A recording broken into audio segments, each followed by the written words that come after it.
Nah, bagaimana dengan sistem alam semesta? Kalau kita mau panjang, kehendak ini tidak sebatas di situ saja. Misalnya saja, Allah berkehendak mendidihkan sebuah air, mendidihkan air. Jika apa? Jika air itu dipanaskan dalam suhu 100 derajat Celcius dalam tekanan 1 atmosfer. Jadi ada persyaratannya di situ. Baru Allah berkehendak mendidihkan air itu. Allah akan membuat subur sebuah tanaman. Jika apa? Jika nutrisinya, jika komponen-komponen yang dibutuhkan oleh tanaman itu dari mulai pH tanahnya dan lain sebagainya, kebutuhan airnya dipenuhi dengan baik, maka Allah berkehendak menyuburkan tanaman itu. Dan Allah berkehendak untuk menjadikan tanaman itu kering jika tidak dipasok air, misalnya jika suhunya terlalu panas, tidak sesuai dengan pohon tersebut, dan lain sebagainya. Jadi kehendak, oleh sebab itu di alam semesta ini adalah semua adalah kehendak-kehendak Allah. Maka kehendak-kehendak Allah itu ditanamkan di setiap komponen yang ada di alam semesta ini. Misalnya saja kalau elektron mengitari inti atom, itu adalah kehendak Allah. Lalu bagaimana kalau atom ini kemudian digabungkan dengan atom yang lain menjadi sebuah molekul, bagaimana kemudian sifatnya jadi berubah? Ini adalah kehendak-kehendak Allah semua. Maka setiap apapun yang Tuhan ciptakan disertai dengan segala sifat dan karakternya. Oleh sebab itu, kehendak-kehendak Allah itu ditanamkan di setiap komponen yang ada di alam semesta ini. Kemudian, jika komponen-komponen ini bersatu, digabung dan bersentuhan atau terhubungkan atau apa saja yang berinteraksi dengan komponen yang lainnya, maka akan muncul sebuah sistem baru, hukum karakter baru dari zat-zat tersebut. Nah, ini disebut dengan kehendak-kehendak Allah. Semua ciptaan Tuhan dengan sifat dan karakternya saling berinteraksi, membentuk ekosistem saling mempengaruhi, maka jadilah alam semesta ini.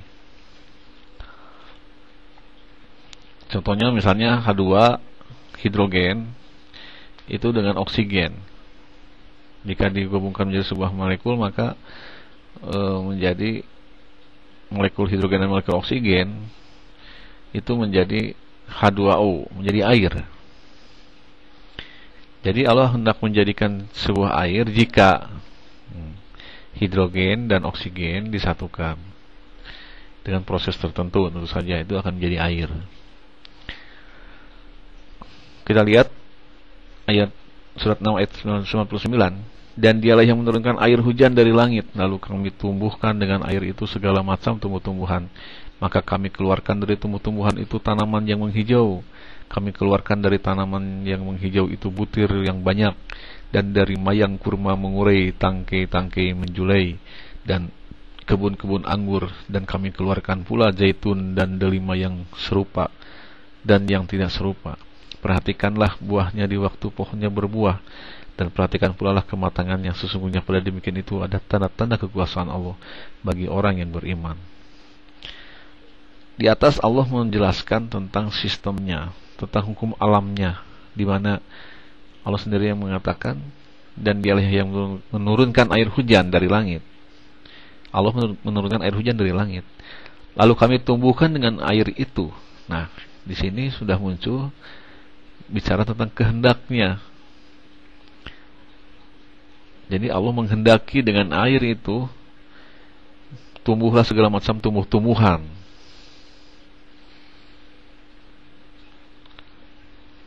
Lalu kami keluarkan dari tumbuh-tumbuhan itu tanaman yang menghijau.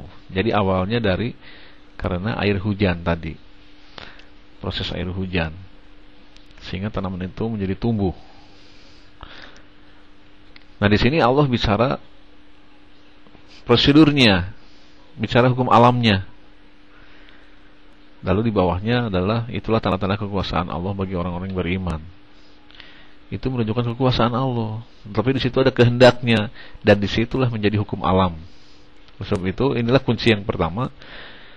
Kita harus bisa memisahkan, membedakan mana yang itu ayat itu bicara tentang kekuasaan dan mana ayat itu bicara tentang kehendak, dan mana ayat itu yang berbicara tentang hukum alam.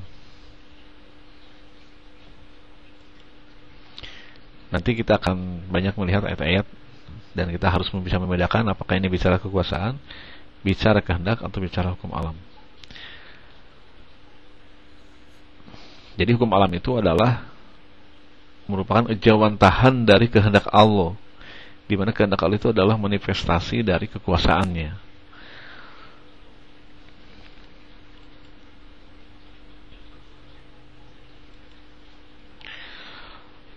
Untuk melihat bagaimana tentang alam ini, kita akan mencoba membuat contoh, yaitu game catur. Mungkin diantara Anda juga sering ya bermain game catur ini. Komputer lawan kita.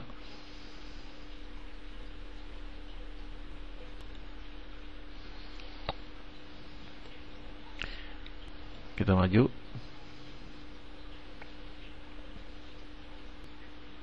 Sudah ada responnya dari game tersebut.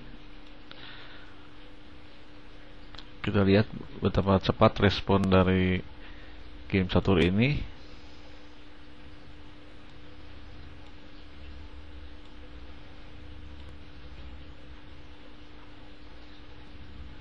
Ini dibunuh.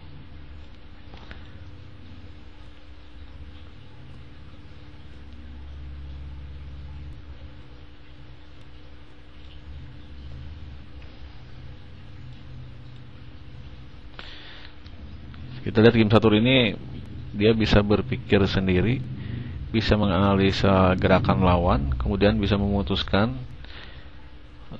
langkah apa yang harus dia lakukan, dan si sopir itu sendiri harus punya strategi bagaimana mengalahkan raja kita.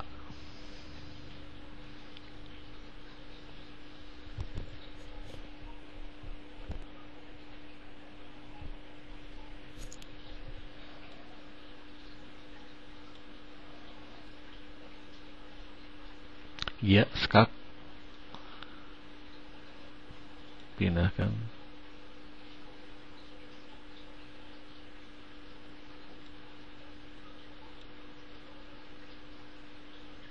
Ini skak.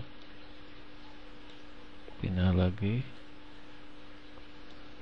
Dihalangi.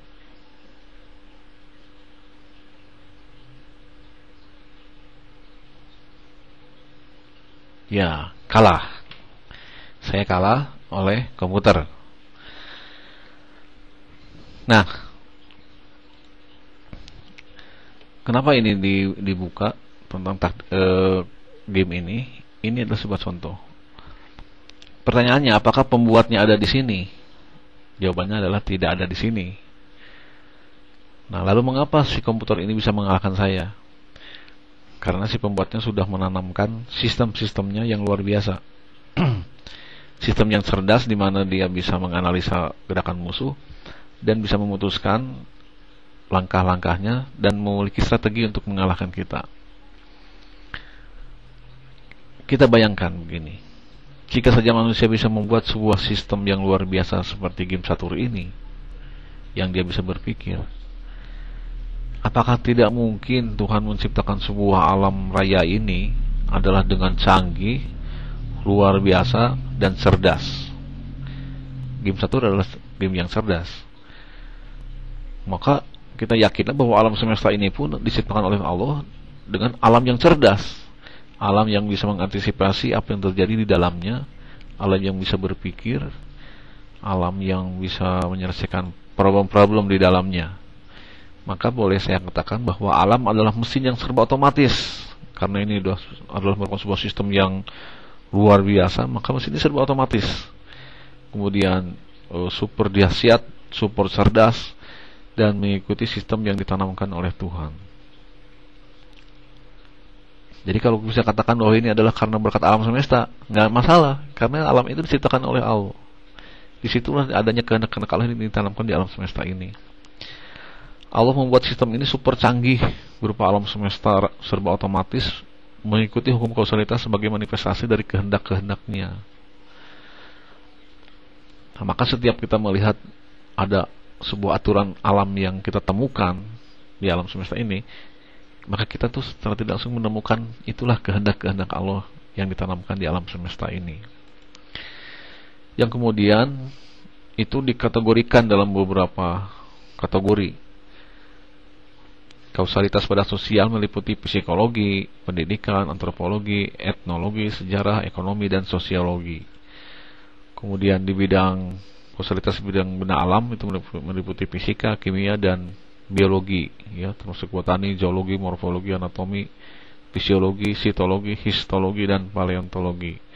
Nah, yang ketiga, kausalitas di muka bumi ini dan antariksa itu meliputi geologi, petrologi, vulkanologi, dan mineralogi, astronomi, dan geografi, yaitu fisiografi dan geografi biologi. Nah, ini semua orang-orang kemudian mencari, membongkar semua sehingga menjadi kategori-kategori seperti ini, dan ini dipelajari di perguruan-perguruan tinggi. Itu sebetulnya sedang mempelajari tentang kehendak-kehendak Allah yang ditanamkan di muka bumi ini. Dan kita akan melihat, kalau kita berdalam salah satu saja, kita bisa melihat bagaimana canggihnya alam, bagaimana sistem alam yang tersistem, dan yang berikutnya adalah bagaimana cerdasnya alam.